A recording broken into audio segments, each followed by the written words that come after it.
Dragon Age Veilguard, the super woke end of Dragon Age. Dragon Age the Veilguard is one of my most anticipated games for this year, and in today's video, Sad. we have a ton of big news to talk about. We have new information from Game Informer regarding how armor and transmog is going to work, as well as difficulty options, romance options, and of course, nudity featured in Dragon Age the Veilguard. We're also going to talk about when the release date for Dragon Age the Veilguard is set to be, and so much more. Guys, we have a lot to talk about, so check the video chapters for easy viewing, and let's get into it. But real quick, guys, if you're like me and you can't get enough of action RPGs with mind-bending puzzles, all right, so starting things off, we're going to talk about the armor and transmog and other aspects of gear in Dragon Age the Veilguard. In a recent interview with Game Informer, we actually have some details about how all of those systems will be working. In the article, they said Dragon Age the Veilguard features a ton of different customization options. Just within the character creator, there are hundreds of options for customizing things like hair, body, your rook's face, and so much more. Now, there's also a ton of armor options too, they said. Companions have an armor slot, a ring slot, and an accessory slot, and a weapon slot, while 100 is not a lot, honestly, for a game like this, because you're gonna have 10 hairstyles, 10 eyebrow styles, 10 piercing, ring styles or whatever, 10 tattoo styles. That is not a lot at all, honestly. Rook has access to even more: a helmet, 2 weapon slots, a belt, an amulet slot, and 2 ring slots. They then said a belt having its own slot might sound odd, as it's not an armor piece people typically think about when kitting out an RPG warrior. However, the belt is an important facet of Rook's kit. The better Rook's belt, the better the potency of their healing potions will be, which are replenished by destroying green pots scattered around the world. But that's not all though, as higher quality belts can proc additional effects like momentary invulnerability. They then continued by saying when creating your character, you can immediately view aspirational armors, which won't play into your Rook's class until the mid to late game, according to the game director Corin Bush. You can also toggle Rook's starting gear and casual wear in the creator, giving you a pretty good look at how Rook will look in a more laid-back cutscenes in combat, and how they might appear later in your Veilguard journey. Oh, we already saw this place. It looks just so off and strange. What is the magical light piercing through the what can only be assumed as the night sky? Or is it just, rainy and dark? It is rainy, but what the hell? Dude, this game is just gonna be a complete another artistic disaster. The game director then says that a lot of the gear in Veilguard is bespoke to your Rook or their followers, which is to say an armor piece for a warrior class Rook probably won't be in a chest for a mage class Rook. On a similar note, armor designed for companion Balara can't be used for another companion like Lace Harding. The game director then goes on to say that there is transmogrification, or transmog for short, and apparently this is a robust system, which basically means you could take armor stats and apply it to different pieces of armor. If you have a really cool piece of armor you like and you find a new piece with better... Okay, so transmog is exactly as you would expect transmog to be. Thank you for this wonderful piece of information. Pretty exciting. So moving right along, we have some new details regarding how romance options will work, as well as relationship level. How many gay romances do you think there's gonna be? Now keep in mind, in Dragon Age there have been romances like that, but they weren't forced on you, they weren't anything. So do you think there's gonna be a billion gay options? Maybe a couple of trans options because, reasons?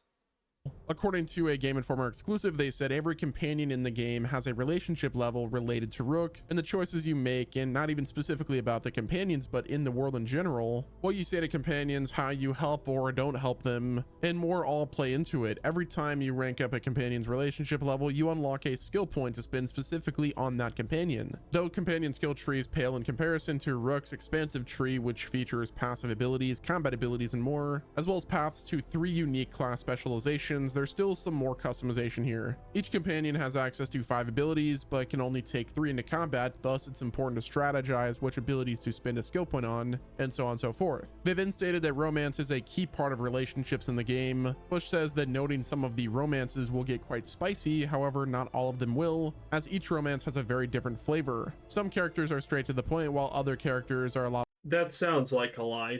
Dude, I look at this game and I just instantaneously am, nah, that's not how it's gonna be, is it now?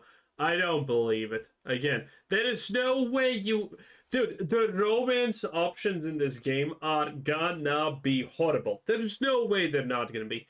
It's gonna be childish, it's gonna be forced, it's gonna feel awkward, it's gonna feel bad, and it's all gonna feel the same. It's all literally gonna be a copy paste. Because you can't make a game like Veilguard with all you have put in here, with all the DEI crap, all the woke nonsense and BS, and have decent romance options. Because you see, the people who support woke, the people who support DUI and whatnot, they're insane and they have no idea what a normal relationship is. They think a normal relationship is you adopting a cat self and then they use the litter box and you have to clean it up. No, it's insane. A lot more awkward, having never been in a relationship. Seriously, go look up on the internet how woke young people and even, woke older people actually treat relationships, romance, and intimacy. It is wild. It is insane. Those people should not... Dude, those people are a living advertisement why the age of consent should be pushed to 500 billion years old, because those people are not normal. They're not thinking with their head. They're not straight up. It is insanity. Before you know who these characters are and how their romances unfold. She likens romantic and platonic relationships to another way to level up your companions. It's not just experience and skill points that determines Rook standing with companions, but diegetic conversations too. They then said that BioWare has already revealed that every companion in Veilguard is player sexual, they said, which sees NPCs adjust their romance and sexual interest based on the player rather than their own sense of sexuality. To which they said that that's a critical distinction, because in Veilguard your companions aren't just going to vie for your affection, they might take attraction to other companions in the titular Veilguard. Given one companion the cold Oh yeah, this sounds like all the companions are gonna be bi. shoulder might nudge them into warm shoulder of someone else on the team. The game director then confirms that Oh yeah.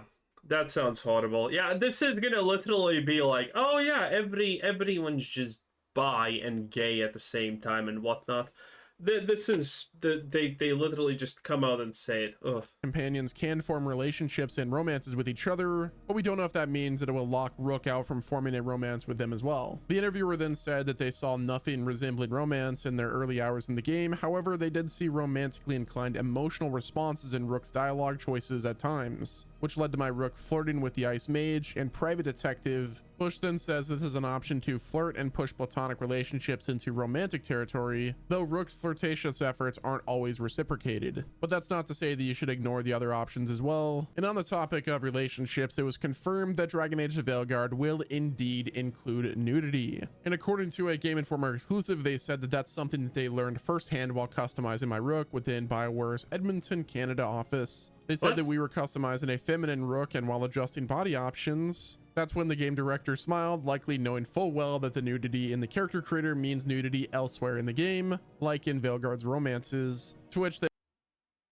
Why would you smile because of that? That's so strange.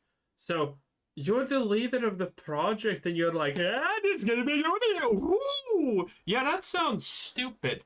That sounds completely stupid. Yeah, nothing about Veilguard makes me think, oh yeah, this is gonna succeed. Everything I hear about it, everything I see about it just makes it look like more of a woke disaster. Oof. They confirmed that this is a quote-unquote mature RPG. They then said that I only see topless nudity in the character creator, and when I later asked BioWare if there were any bottom nudity as well, I'm told that there is something it wants to let fans discover for themselves in the game, which is quite a curious answer. They then said that the game leads wouldn't share too much information about romance options, but the interviewer said, I have a feeling the nudity will play a part in some cutscenes, and that's what BioWare is alluding to. Next up, according to Game Informer as well, we have details regarding how difficulty and gameplay customization will work in the game. According to Game Informer, they said before starting the game properly, a playstyle screen allows players to customize various options affecting how Veilguard plays. Here you could select the difficulty or playstyle, as BioWare calls it, with options like storyteller or game reviewer mode. For those interested in more story game reviewer mode, that's a classic. Versus the combat, there's the adventurer for an experience that seemingly balances the story and combat, and a difficulty level called nightmare mode. There might be Oh my god, these people are so stupid they couldn't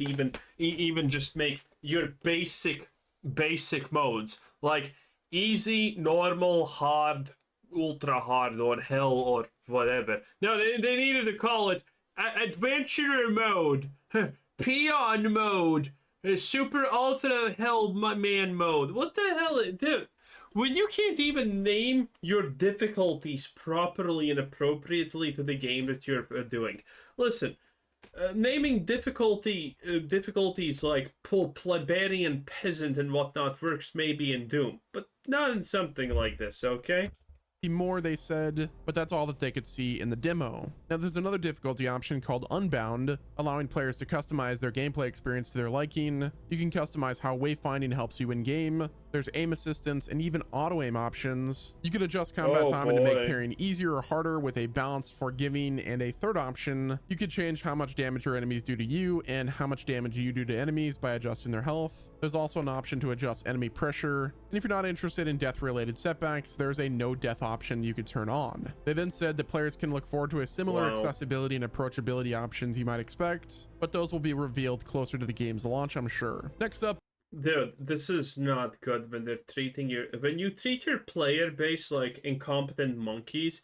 Yeah, that probably doesn't reflect good. One of the biggest questions that we all have is, when is Dragon Age the Veilguard going to launch? While we don't have an official release date for on the next Pride Parade, Dragon Age the Veilguard just yet, we do have a window which is set to be fall of 2024. So within the next few months is when we should be getting the official release date. That is, if the game doesn't get pushed back. Typically these games go through about a 6 to 10 month marketing timeline, and then from there they get the release date announced and then eventually release. Could Dragon Age the Veilguard get delayed? I think it's very possible. However, with all the marketing that's been done with Dragon Age the Veilguard, I would say that they're probably going to be able to release it this year. And honestly, I don't think there's a way that EA will allow this game to get delayed again. However, with how critically acclaimed the previous installment was, Dragon Age Inquisition, I would really hope that EA has allowed BioWare to cook as much as possible and make sure that this game is of the state. Saying cook to BioWare is honestly not... It's honestly not the best thing in the world. Anyway, that was Best Evo. One time to be alive. Anyway, bye-bye.